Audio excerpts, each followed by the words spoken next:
ঘূর্ণিঝড় রেমাল নিয়ে শুরু হয়েছে আলোচনা।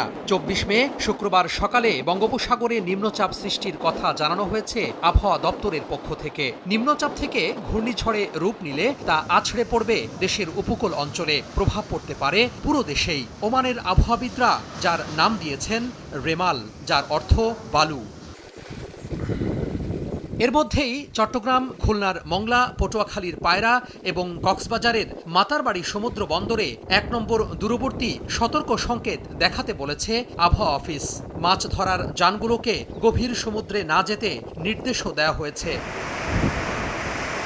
রেমাল যদি আঘাত হানে তবে বাংলাদেশের সুন্দরবন সংলগ্ন খুলনা ও পটুয়াখালীর খেপুপাড়ার উপকূলের দিকেই প্রথমে আঘাত হানতে পারে বলে ধারণা করছেন আবহাওয়াবিদরা।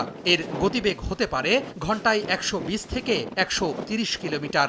কখন ও কবে নাগাদ আঘাত হানতে পারে তা এখনও সুস্পষ্ট বোঝা যাচ্ছে না উল্লেখ করে আবহাওয়া বিশেষজ্ঞরা বলছেন, আগামী রোববার রাতে আঘাত হানতে পারে ঘূর্ণিঝড় রেমাল। তবে এর সম্মুখভাগ রোববার দুপুরের দিকেই আসতে পারে বলে ধারণা করছেন তারা।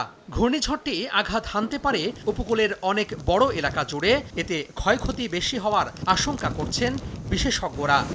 নগদে ৫০০ টাকা বা তার বেশি পেমেন্টে পেতে পারেন ঢাকায় জমিসহ ২০ কোটি টাকার পুরস্কার।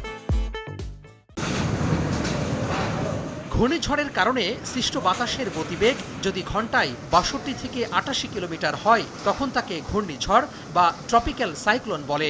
গতিবেগ যদি ৮৯ থেকে ১১৭ কিলোমিটার হয় তাকে বলা হয় প্রবল ঘূর্ণিঝড়। বাতাসের গতিবেগ ঘন্টায় ১১৮ থেকে ১১৯ কিলোমিটার হলে তখন তা অতি প্রবল ঘূর্ণিঝড়ে রূপ নেয়। গতিবেগ ২২০ কিলোমিটার বা তার বেশি হলে তখন তাকে বলা হয় সুপার সাইক্লোন।